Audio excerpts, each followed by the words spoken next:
আসসালামু আলাইকুম রহমতুল্লাহি ওয়া বারাকাতুহু। আজকের ভিডিওর মাধ্যমে কোনো ব্যাকগ্রাউন্ড মিউজিক ছাড়া আপনাদেরকে মক্কা-নগরীর দৃশ্যগুলো দেখানোর চেষ্টা করব। যা এখন আমরা কলক টাওয়ারের সামনে আছি। ঠিক অপোজিটে এটা হচ্ছে কবুতর মাঠ, যেখানে কবুতরের দৃশ্যগুলো দেখা যায়। অনেকে এখানে খাবার সেল করে, খাবারগুলো অনেকে কিনে দিয়ে থাকে আর কি। 2 রিয়াল, 3 রিয়াল, 5 রিয়াল, 10 রিয়াল, যাত্রী যেরকম পারে ওইভাবে নিয়ে নেয়। আর এদিকে দেশে কবুতর ওড়ার দৃশ্যগুলো অনেক বেশি সুন্দর লাগে। আর এটাও কবুতর মাঠ। এখানে অনেক মানুষের ভিড় আছে।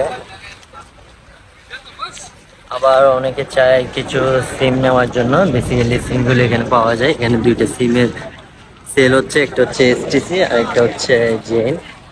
এটা আমাদের বাঙালি মানুষ আছে। কবুতরগুলো একদম সামনে থেকে স্পর্শ করার সুযোগ হয় আর কি। এগুলোকে খাবার দিছে, যার কারণে খাবার খাচ্ছে আর কি। সকালবেলা একটু বেশিই থাকে, আর ওইদিকে আসরের পর থাকে এরকম।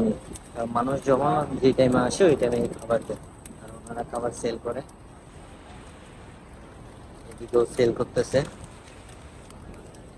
বিভিন্ন আর কি। হাজিরা আসে অনেক, মার্শাল্লাহ। প্রতিদিনই লাখ লাখ মানুষের দেখা হয়। আবার এদিকেও আছে কবুতর মাঠ, এটা রোজ থামে। এদিকেও আছে কবুতর, অনেকে খাবার দিচ্ছে আর কি। তো বেসিক্যালি চেষ্টা করতেছি কোনো ব্যাকগ্রাউন্ড লিরিক্স ছাড়াই আপনাদেরকে মক্কা নগরী ভিডিওগুলো ফুটেজের মাধ্যমে দেখানোর জন্য। এই যে এটা হচ্ছে কলক টাওয়ার, কলক টাওয়ারের গড়ি। আর এই তো এখানে কবুতর মাঠ।